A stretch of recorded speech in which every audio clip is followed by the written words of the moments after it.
안녕하세요. 서민 입장에서 재테크 이야기한 서민테크입니다. 우리나라 대통령이 큰 차이로 민주당 이재명으로 당선되었습니다. 그만큼 이재명이 대통령이 되는 걸 원하는 사람들이 많았다는 거죠. 저는 이재명은 잘 모르겠으나 문재인 때 서민들 삶을 힘들게 했던 민주당을 서민들이 다시 뽑은 게 이해가 되지 않지만 다수가 그런 세상을 원한다면 몸으로 다시 느껴 자기 판단에 대한 책임을 지는 것도 나쁘지 않다고 봅니다.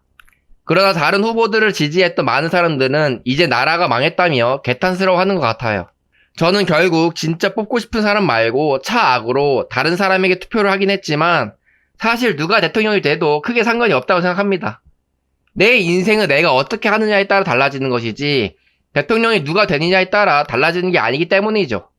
그건 이재명이 되던 김문수가 되던 이준석이 되던 똑같습니다.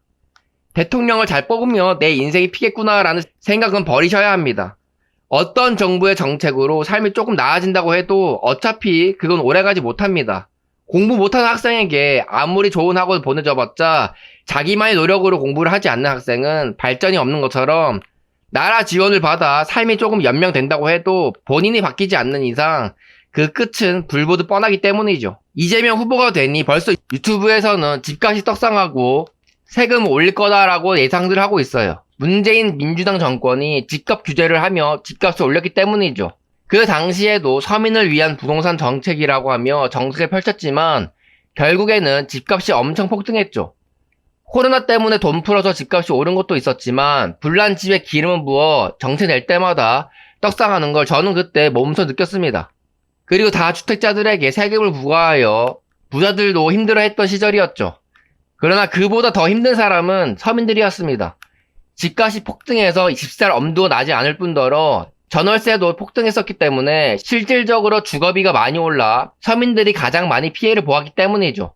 물론 그런 정책을 내는 취지에 대해서는 동감합니다. 서민이 잘 살기를 바라는 좋은 마음으로 정책을 내는 거였겠죠.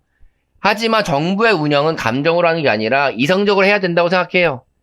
몇 번 해보고 결과가 좋지 않으면 거기에 맞게 다른 방향의 정책을 내야 하는데 같은 방향으로 정책을 내니 최악의 결과가 나타나는 것이죠. 만약 회사를 그렇게 운영했으면 이미 망했을 겁니다.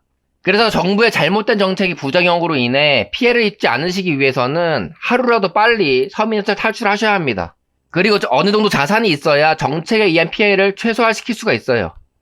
부동산 값이 올라간다고 해도 내가 만약에 부동산을 가지고 있으면 어떻게 대응하느냐에 따라 그건 악재가 아니라 호재가 될 수도 있는 겁니다. 그러나 부동산을 가지고 있지 않으면 선택의 여지 없이 악재를 고스란히 다 받아야 한다는 거죠. 저는 정치는 잘 모릅니다. 요즘 하도 거짓 정보가 많기 때문에 제가 알고 있는 지식이 맞는지도 모르겠어요. 그래서 일반 서민이 할 수 있는 것은 투표를 하는 것과 그 상황에 맞게 대응하며 열심히 사는 것밖에 없습니다. 어차피 정치인이 아닌 이상 정치에 관여를 할 수 없기 때문에 정치에 대해 너무 관심을 가지며 열불 낼 필요가 없다는 거죠. 그리고 이재명 대통령이 생각보다 나라를 잘 운영할 수도 있습니다. 토론들을 보며 사람들이 억까하는 부분도 있더라고요. 정치는 정치인에게 맡기고 우리는 우리 인생을 열심히 노력하며 잘 살 생각만 하면 됩니다. 제가 하고 싶은 말은 단 한 명의 정치인에 의해 나라 망하지 않고 내 인생도 크게 변하지 않으니 정치에 몰입하지 말고 내 인생에 몰입하는 게 훨씬 이득이라는 거죠. 어떻게 될지 모르는 이 세상에서 서민이 탈출할 구멍이 있을 때 하루라도 빨리 탈출하시길 바라면서 영상을 여기서 마치겠습니다. 감사합니다.